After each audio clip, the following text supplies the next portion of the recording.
चलो गाइस, अब ये जो क्यूआरएमपी स्कीम है ये पूरा सर्कुलर के थ्रू एट ए ग्लांस एक बार समझ, जिसमें क्वार्टरली रिटर्न और मंथली पेमेंट। तो क्वार्टरली रिटर्न के बारे में भी मैंने आपको बता दिया। अब मंथली पेमेंट के बारे में भी इस सर्कुलर में देखें, पूरा रिवाइज करेंगे, क्वार्टरली रिटर्न भी और मंथली पेमेंट भी कैसे हो, ये सर्कुलर कब आया, कब से इफेक्टिव हुआ, ये सब देखेंगे। देखो, quarterly return monthly payment scheme circular 143/13 by 2020 of GST dated 10th of November 2020। तो देखो, as a trade facilitation measure and in order to further ease process of doing business, the GST council in its 42nd meeting held on 5th of October 20 had recommended that the registered person having turnover up to ₹5 crores, तो उन्हीं लोगों के लिए applicable है जिनका turnover up to ₹5 crores है, shall be allowed to furnish the return on a quarterly basis with monthly payment of tax with effect from 1st of January 2021। अरे बराबर, तो पेमेंट तो उनको मंथली ही लगेगा। The government has issued the notification to implement the scheme of the quarterly return filing along with monthly payment of the taxes, जिसका नाम है QRMP scheme। Various issues related to the notification and implementations of QRMP have been examined and the issues have been clarified in this circular। कुछ issues भी आते, of course issue आएंगे, तो वो issues को clarify करने के लिए ये circular लाएंगे। तो देखते हैं कौन कौन से issues थे। एलिजिबिलिटी ऑफ द स्कीम, सबसे पहले ये स्कीम किन के लिए एलिजिबल है, तो वो तो टर्नओवर वाला क्राइटेरिया है ही पहले। तो देखो वहां पे लिखा है, a registered person who is required to furnish the GSTR 3B and who is aggregate turnover is up to 5 crores in preceding financial year are eligible for QRMP scheme. It is clarified that the aggregate annual turnover of preceding financial year shall be calculated on a common portal taking into account the details of the return filed by the taxpayer for the tax period of the preceding financial year।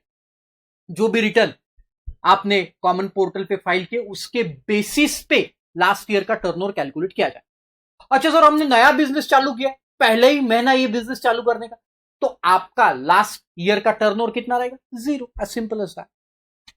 The new scheme will be effective from 1st of January 21।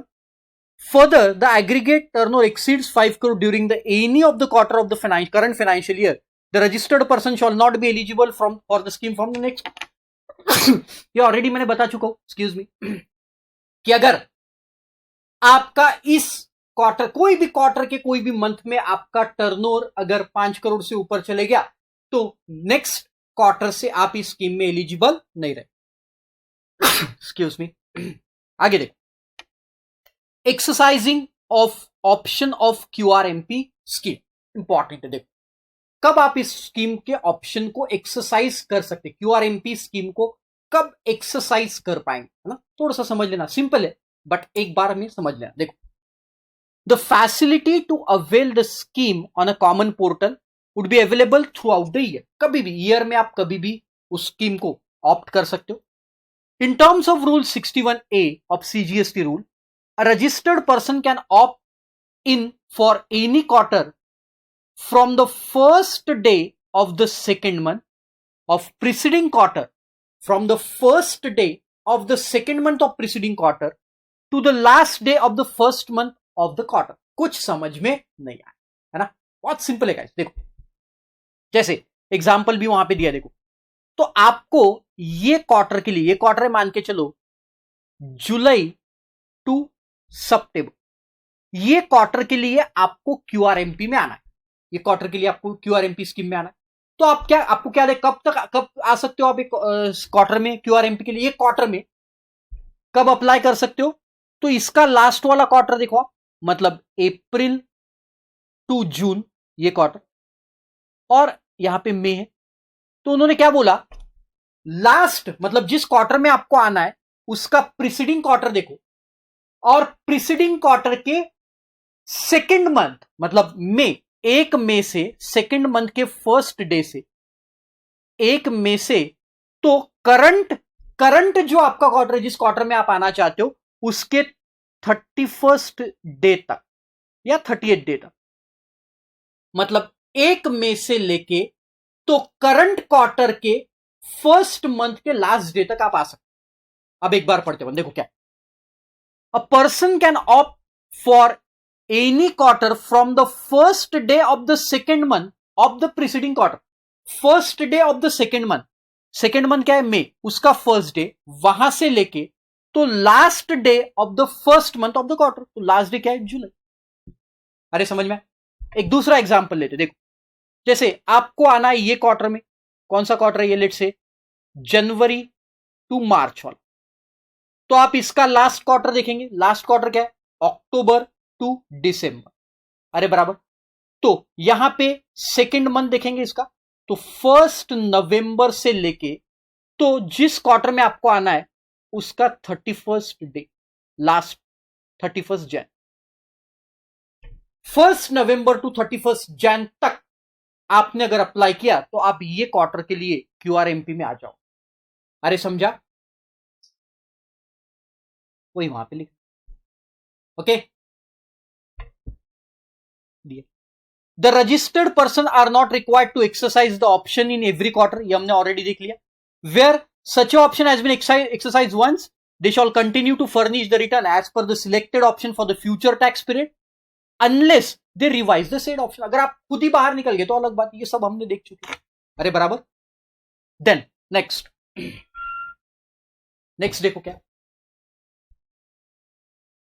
Similarly the facility for opting out the scheme for the quarter will be available from the first day of the second month of the preceding quarter till the last day of the first month of, जब जैसे आना है वैसे ही जाने की facility भी आपके पास है, तो जा भी कब सकते हो, अगेन प्रीसीडिंग क्वार्टर का फर्स्ट डे से आप निकल सकते हो, वहां से आपको वहां से लेके तो करंट क्वार्टर के लास्ट, पहला करंट क्वार्टर का जो पहला मंथ है उसका लास्ट डे तक आप एप्लीकेशन कर सकते हो, निकल, सिंपल, वही पॉइंट।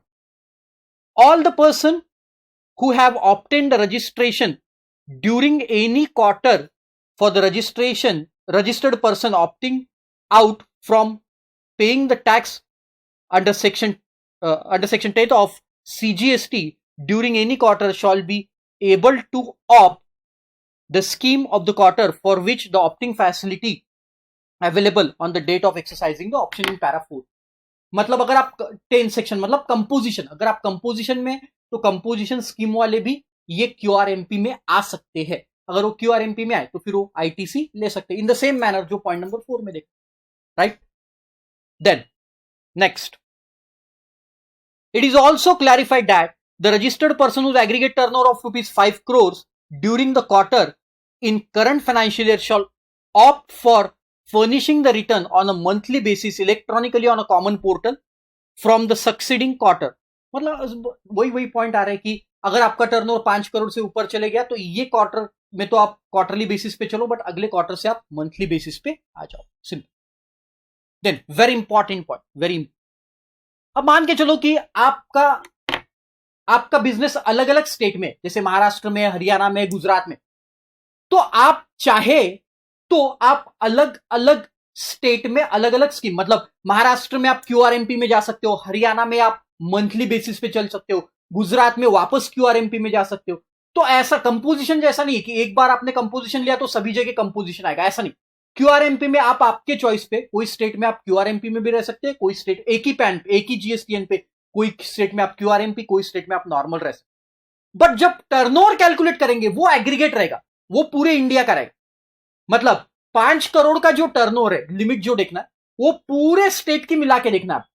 अरे बराबर, बट ऑप्शन जो है क्यूआरएमपी का वो आप स्टेट वाइज चूज कर सकते, तो वही वहां पे दी, पढ़ो एक बार।